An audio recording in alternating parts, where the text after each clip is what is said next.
Hello, I'm Bernard Hickey from interest.co.nz and welcome to our special election double shots, where we bring in the key policy people from all the major parties and ask them what does this election mean for you out there watching interest.co.nz. And today, welcome Winston Peters, the leader of the New Zealand First Party. Welcome to interest.co.nz, Mr. Peters. Thank you. Good to see you. And today we're going to talk about clean policy, nothing to do with dirty politics. So we're keen to find out what Mr. Peters is proposing for people's personal finances in particular. So we start off with what I call a free kick with these things. Mr. Peters, why should the viewers of interest.co.nz vote for New Zealand First?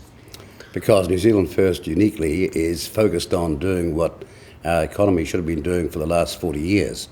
That is rapidly expanding our export wealth, rapidly ensuring that we add value to our raw resources, that we sell them at the top of their price, not be what we're doing now, selling them at the bottom of the price in other economies, like in, for example, milk products and wood, making billions far more than we have, and also employing tens of thousands of people while doing so. We were always, and have been since 1882, an export-dependent nation. And when your economic, your educational, your immigration, your research, all your other policies are not focused on that, then you get the kind of outcome we've got now where we slide down the OECD. There's no chance of us stopping this slide unless we get the fundamentals right. And that's the reason why people should vote for New Zealand First, because if you grow the wealth of a nation substantially and set out to duplicate what great nations are doing, like Singapore, like, for example, Norway, and like we used to do when we were a world leader, then there's more money for everybody and your social policy can be delivered, not just promised. So what would you do with monetary policy, the Reserve Bank Act then? Well, we've failed twice in the last 2 years to get a Reserve Bank amendment bill through Parliament by one vote, because the National Party, despite its provincial support, despite its farming and you would assume export support, blocked it for blind ideological reasons. And we say the dollar is, as the IMF says, seriously overvalued, and that is mitigating against export recovery and export growth. So how would you change what the Reserve Bank does to reduce that value of the dollar? Well, rather than the blunt, crude focus on one thing, inflation, set at an artificial rate that was 2%, which no one can tell us now why was the reason they chose that, we say export growth, GDP growth, employment, manufacturing are serious issues to be considered, and manufacturing in particular. For goodness sake, we've gone from being something like in excess of 33% manufacturing with regard to GDP to now 13% and sliding. So does that mean that there would be extra targets for the Reserve Bank aside from purely inflation? Well, there'd be 4 more targets as important in obtaining the outcome for an export-dependent country, yes. Other countries have done it. There's nothing, no rocket science involved. But there is no economy today with a currency as volatile as New Zealand. That is, some go down, but ours is bouncing around, and now something like it, as we speak, 83 towards 84 cents US. And the IMF and everybody, including economists, say it's far too high, but they're paralysed about doing a thing about it. We're not. Would the Reserve Bank stay independent? Would politicians get involved? No, it'll be the Reserve Bank would remain independent, but doing a job that looked like it was for our economy rather than international bankers, insurance companies, and dare I say it, downtown Queen Street currency speculators. On foreign ownership, New Zealand First has got some policies there. How would you make sure that the foreign ownership rules you put in place were actually policed and followed? Because in Australia, where there have been rules put in place, there have been all sorts of ways to get around those rules. Well, we know the cloaks and veils and the trusts and all sorts of systems by which people try to avoid these things. We have a record, as a party that does understand straight out tax evasion and getting around the rules. And what we would do is ensure the rules are tight, and we'd ensure the penalties are severe. That's the only way you can do what we want to do. Any other way is to make a promise that you don't intend to fulfill. So what would foreigners not be allowed to buy under a New Zealand First policy? Well, they would go through far stricter controls with respect to land and with respect to housing in New Zealand. But the very idea that you can park yourself up in some other country and buy scores of houses as some sort of investment and speculative at that, because you've got low 1% interest rates and huge tax advantages not available to New Zealanders, to call that a fair environment is really anti the interests of this country. It's anti a nationalistic economic approach to New Zealand's needs, and it's just silly. And more importantly, other countries understand that. Why don't we? What about other types of assets, businesses or maybe bonds? Well, bonds are bonds. They're not an investment. They're a stand-in position for the short time you're holding them. We would not be opposed to that, but we would not call them what I call wise offshore or wise foreign investment.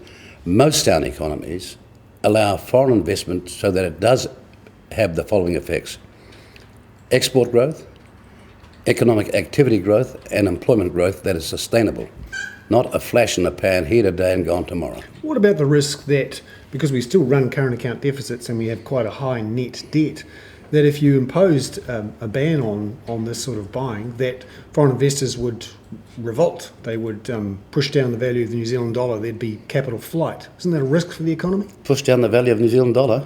They've pushed it up.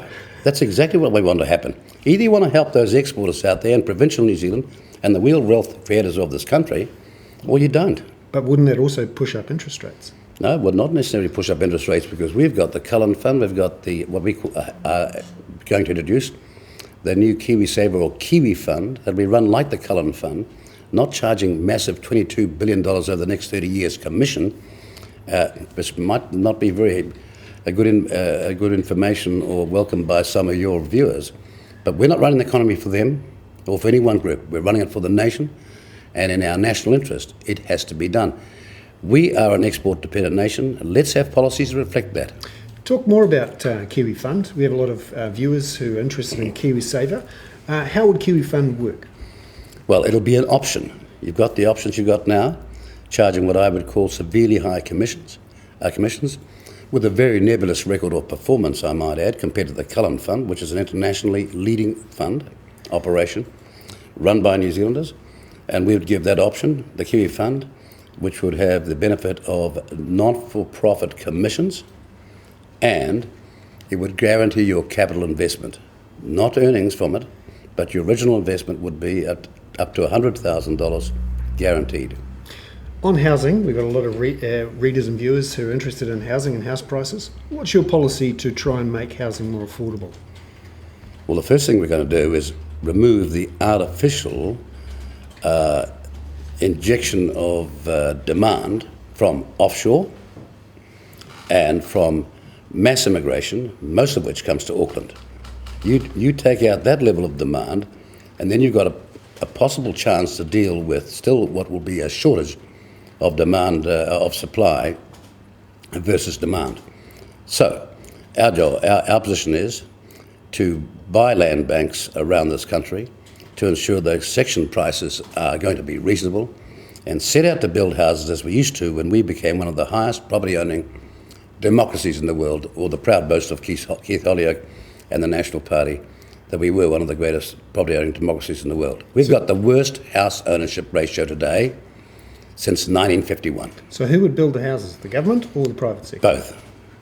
But in the old days, the government didn't build the houses, it financed the houses. State Advances Corporation, I can very well remember, as a young lawyer, had a number of companies in the city, for example, that were building homes with those state advances criteria. And we have to, if we're going to get people started in their first home, look at the wisdom and sense of that. But the idea that somehow the market's going to meet demand is proven categorically to be fallacious as we speak now. So you'd perhaps be in favour of the Labour policy, Kiwi Build, 100,000 houses in 10 years. What do you think of that? Well, with great respect to the Labour Party, that's not their policy at all. The Labour Party started this right-wing, far-right economic mess in 1984.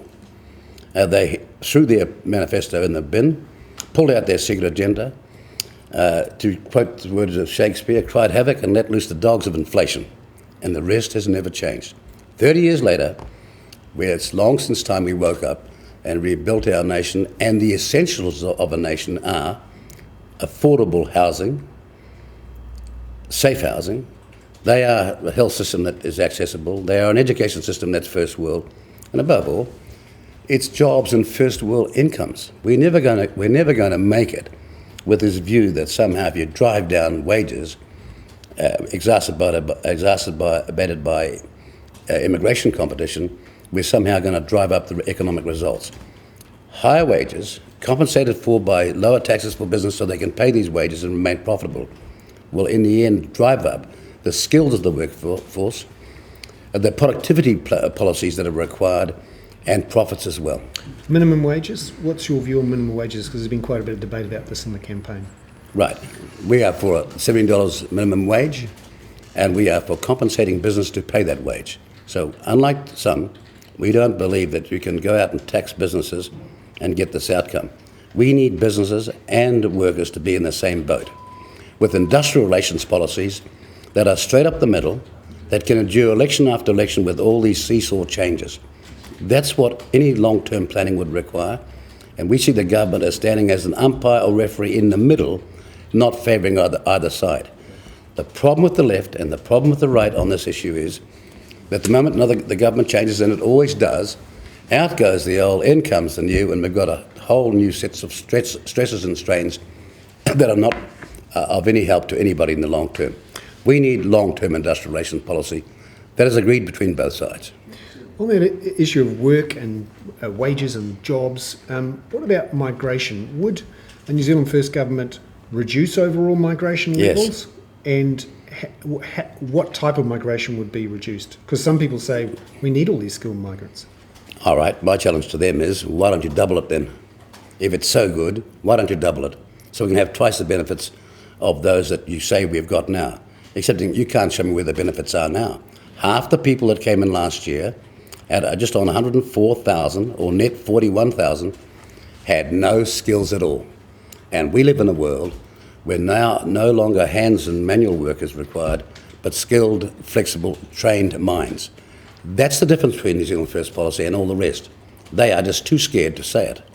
Some of them on the right think if we bring in mass immigration, we'll somehow improve our consumptive capacity, and as a conservative ideology, that is nuts. It's not consumption this country needs, it is production and exports. On that issue of migration, some say it's very difficult to control those migration levels because you've got a lot of New Zealanders choosing to go to Australia or not, and a lot of Australians, or actually New Zealanders, coming back from Australia, and we can't really stop them going. But nobody's trying to stop them, nor could we as a freedom issue do that. But what about the rest from all around the world who are coming in, half of them unskilled, and in one population, most of them over 50 years of age, or worse still, just in case we think we are not under strain, you have 68,000 now who have acquired superannuation at full rates after being here for only 10 years with no requirement to have made any contribution at all. So what would why am I not hearing from the people who talk about super being unaffordable about that one aspect? Soon it'll be 100,000 the way we're carrying on, but still they won't say a thing because, frankly, they are addled in their head when it comes to economic national strategy, and they're addled philosophically as well. I'm saying bring immigrants, and it's in our founding document of New Zealand First.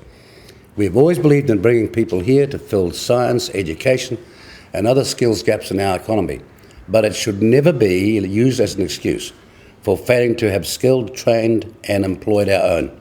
Scandinavia understands this policy.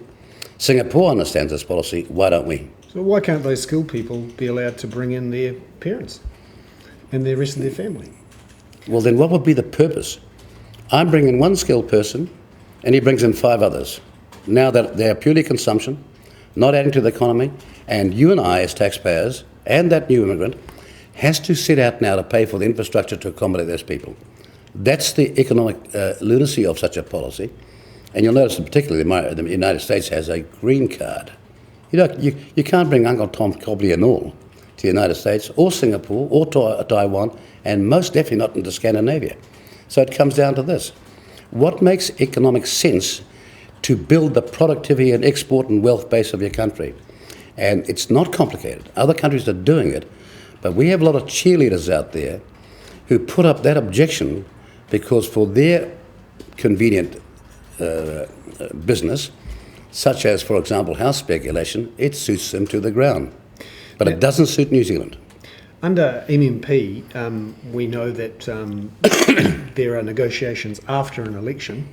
We know you haven't said which side you favour or otherwise, but I'm curious about what policies are the ones you'll take into the negotiation. What are the things that the ones you'll want to get through in any deal with whoever is whoever is likely to form a government? What are the things, if you're voting for New Zealand First, what are the things you could expect yourself to fight for in those coalition negotiations? Well, first of all, there isn't a businessman and a woman watching this program that would make a decision until they had all the facts before them, all the facts they could possibly assemble. Whether being a business person or professional, you get before you make a decision. And we've still got a number of days to go. We've got no idea what's going to emerge, and we've seen what's emerged in the last 3 months. None of the viewers here or anybody in politics knew this was going to break.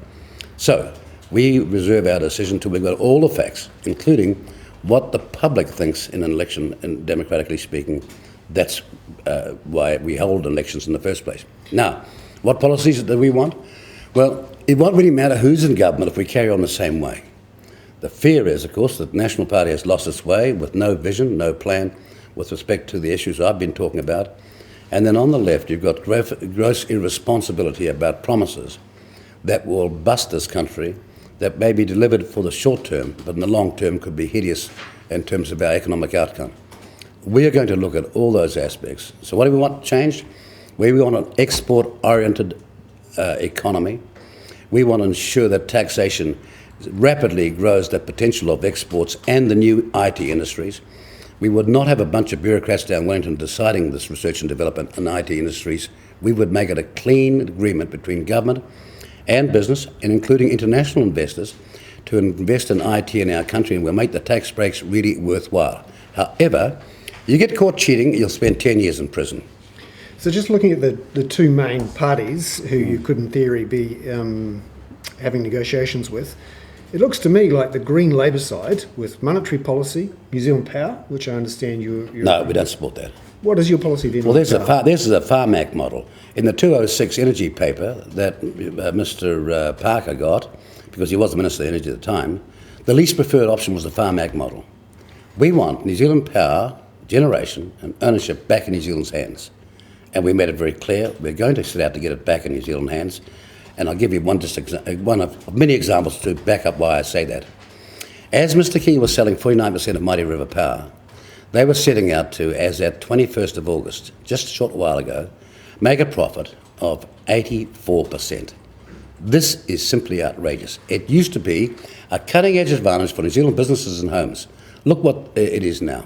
So you're opposed to the New Zealand Power proposal from Greens and Labour?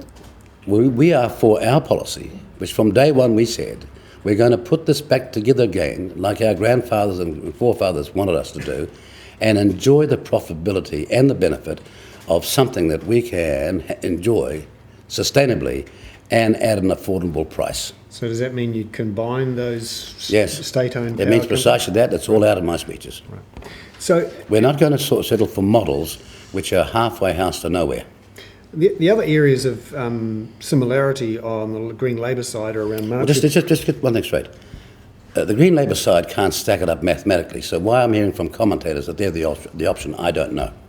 Well, so they've put out a fiscal let's so plan. close to the election now, stop this nonsense of trying to put together an option that everyone knows can't possibly succeed, and talk about a party that can, namely New Zealand First. And it might be the salvation of your viewers. Okay. I think that pretty much wraps it up, Mr. Peters. Thank you very much. That's our first of our election double shots, where we'll talk to the major leaders of the parties, particularly around the finance area. Thank you very much, and we'll be back again in the coming days with David Parker from the Labour side, with Bill English from National, and Russell Norman from the Greens. Thank you very much, and we'll be back.